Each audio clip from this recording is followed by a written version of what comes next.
It was innocent. I'm sure it was, Fludd said. I'm sure it was. The girl was desperate. The lorry driver turned out to be a Protestant. That was what made it worse. The whole thing could have been avoided, Fludd said, if the original sister had only set out with 2 escorts instead of 1. That would have been reasonable, Sister Philomena looked gloomy. But then the whole process was very far from reason. So what happened to Kathleen? Did they throw her out? Oh, she got her marching orders all right. They had her out of there before the evening collation. Booted out on an empty stomach again, she said. That's what made her bitter. She didn't even get to say goodbye to me, her own sister. What did she do then? She had to go home. My mother couldn't hold her head up in the parish. Soon after that, Kathleen went to the bad. Like Aunt Dymphina, drinking and going to dances. She talked about having her hair bleached, my mother said. She looked up at him, her face puzzled. It's something in our family, I think. Hot blood. Would you mind if I smoked a cigarette, sister? Fludd reached for his silver case. You must have something to do. I can imagine the effect all this must have had on you. Soon afterwards, my hands broke out. I believed it myself, not that I would have shown anybody if it had been left up to me. Is a stigmatic a good person? That's what I wondered. A stigmatic could be the greatest cook. It could be the greatest crook, excuse me. The stigmatic could be the greatest crook. She looked up. Yes, smoke away, I don't mind. Well, it was a 9 days wonder, my stigmata. The bishop took a dim view of it. They won't hear of miracles nowadays. That's how I came to be here, tossed out of believing Ireland to this God-forsaken place. You were harshly dealt with when one considers, say, how much of the mystic vision may be put down to temporal lobe epilepsy. To what, Father? When St. Teresa of Avila had her 3-day vision of hell, she was merely working up to a fit. The flames and the stench were a part of her aura. And the Blessed Hildegard, seeing God's fortress, she was having a migraine attack. She looked dubious. I don't have fits, I have thin skin, that's all. You don't have as much between you and the world as other people do. Let me see your hand, please. She raised one, shaking back her sleeve, and stared fixedly at the palm, as if here, a year on, the delicate embroidery of blood might seep through the skin. Father Fludd leaned forward and reached for her hand with his, as tentative as a cat. He placed the tip of his index finger on the tip of her second finger. Her outstretched hand, palm upturned, dipped towards him. Why are you doing that? She asked. She too gazed down at her palm. You look as if you were going to tell my fortune, but it's forbidden. I could tell your fortune, Fludd said. I tell you, she said quietly, the church forbids it. Fludd touched her forefinger. This is the finger of Jupiter, he said. The ram governs the tip. The middle phalange is governed by Taurus, the bull, and the base by Gemini. This, now, he took her middle finger, is the finger of Saturn. The goat governs its tip. Here in the middle comes the water carrier, then the fishes. Your third finger is the finger of Apollo, god of the sun. The crab governs here, then the lion, then the virgin. Venus rules the thumb. The little finger is ruled by Mercury. Libra, the scales, governs its tip. Scorpio is middle phalange, the archer its base. What does it all mean, Father? God knows, Fludd said. Her lifeline was long and unbroken, curling out of sight into her snug inner sleeve. The mount of Venus was large and fleshy.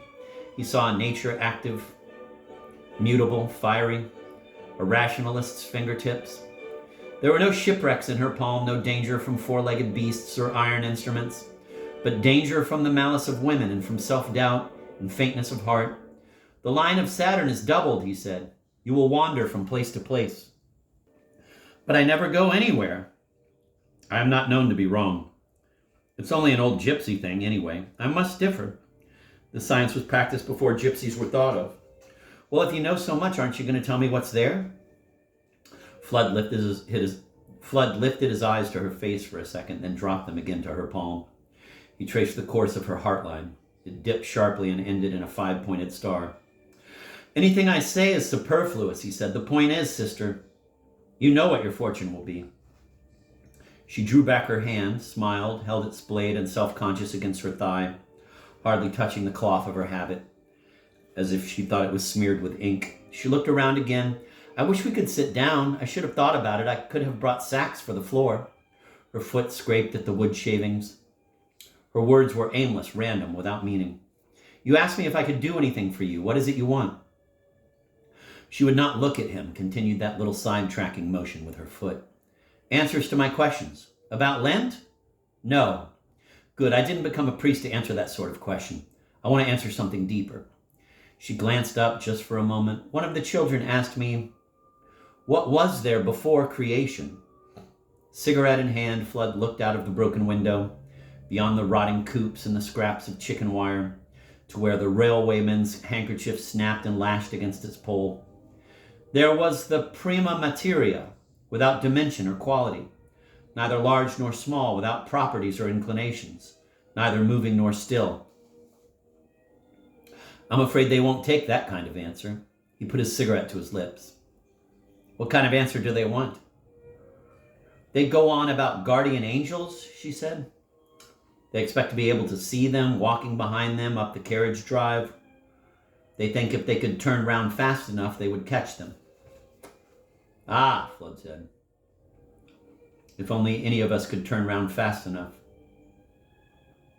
We might catch a glimpse of our own face. They say, the children, people are getting born and dying all the time, so you need more and more angels. Or after somebody's died, do they get reassigned? They say, what if you die young? Does your angel get 40 years off? One of them said last week, my guardian angel used to be Hitler's.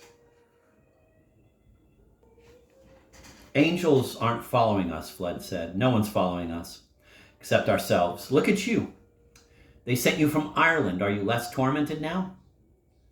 No, yourself followed you. I have to teach them the creed. I have problems there. Jesus was crucified, and then it says he descended into hell. Limbo is meant, said Fludd, taking the orthodox line. Yes, I know. That's what I was always taught. But you don't believe it? Why should he go to limbo? Just a lot of old patriarchs and prophets and little dead babies nobody had time to baptize. I like to think it is really hell that is meant. I like to think of him paying a call to be reacquainted with it. Fludd raised an eyebrow. Reacquainted, she said. After all, he made it. The air about them was growing colder now, light fading from the sky. He had never known evening come down so early as it did among these hills. The girl's eyes had lost their daytime glow. They looked slaty now, a feather-hoft in color. He shivered a little, dropped his cigarette end on the floor, put his hands in his pockets. I was thinking, Philomena said, why does God permit the bishop to exist? It's more than a permission. God made him. He's gross. He's like a pork butcher. You could ask, why did God make anything that doesn't please us? But he does not have the same sensibilities as we do. He does not share our tastes.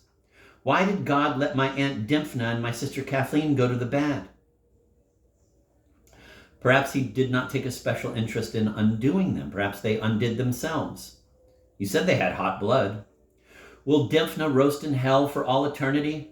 Or can it have an end? We are not allowed, are we, to pray for the people in hell? Not under normal circumstances, though they say that Gregory the Great prayed out the Emperor Trajan. And we think of Origen's doctrine of larger hope.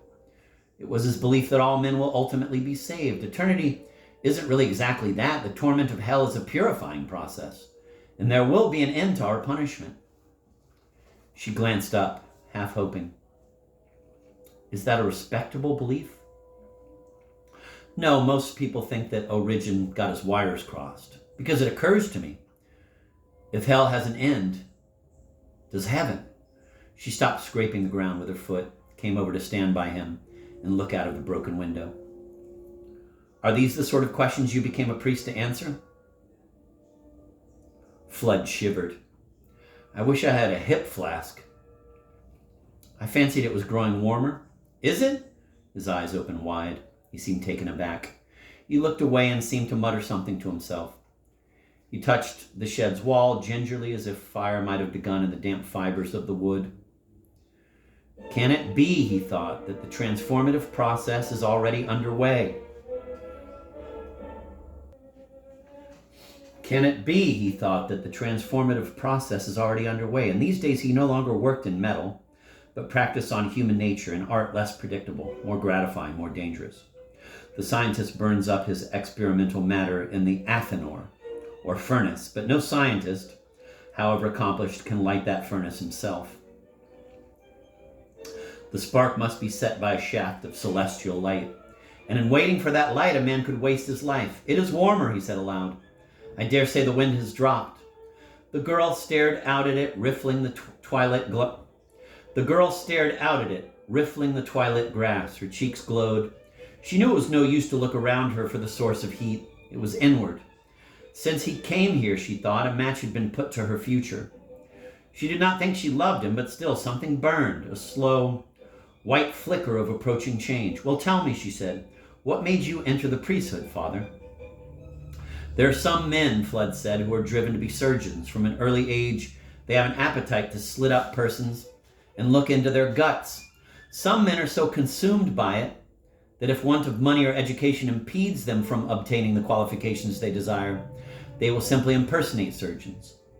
Many an appendix has been whipped out in our major hospitals by some fellow who's walked in off the street. She was impressed. Wouldn't you ever think they'd be found out? Wouldn't you ever think they'd kill somebody? Sometimes they do, but not more than their quota. Jesus, she thought. In England, they have a quota. So they get away with it, you're saying. Sometimes for years. But then you know there are other men, the would-be priests. They have a complementary desire. They want to take a scalpel to the soul. Sin is their intestinal loops. You can see them drape it around their hands as they go probing into the depths. His language was not strange to her. Each morning as she ate her breakfast, she regarded the neat antiseptic wounds of Christ.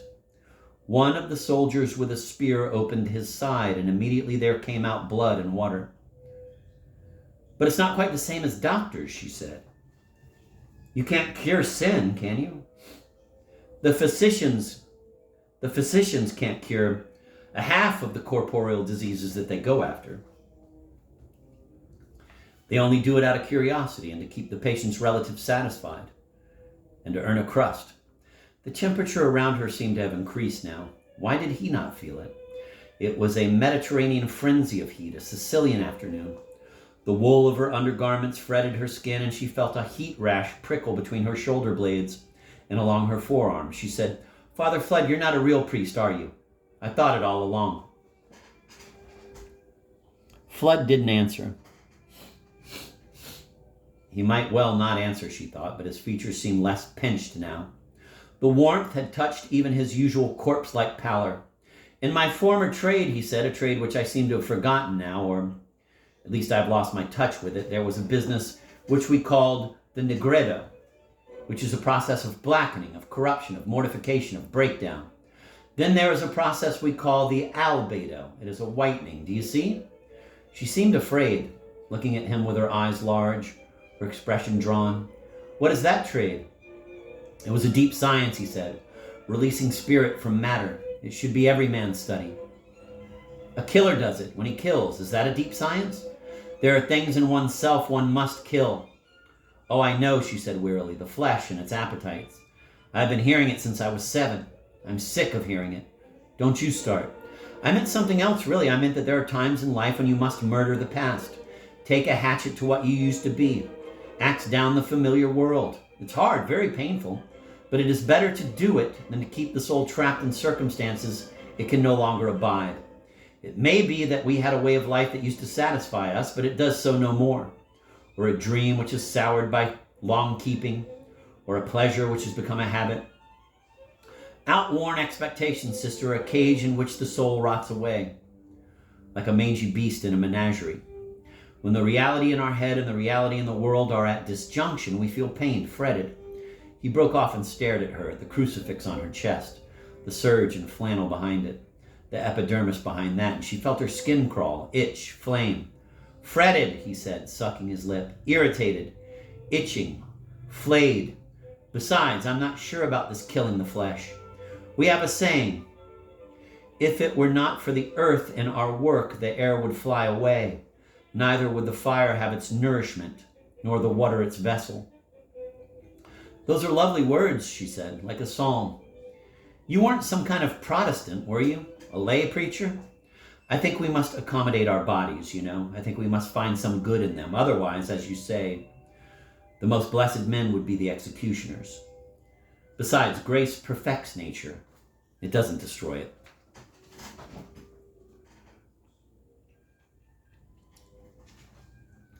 Who says so?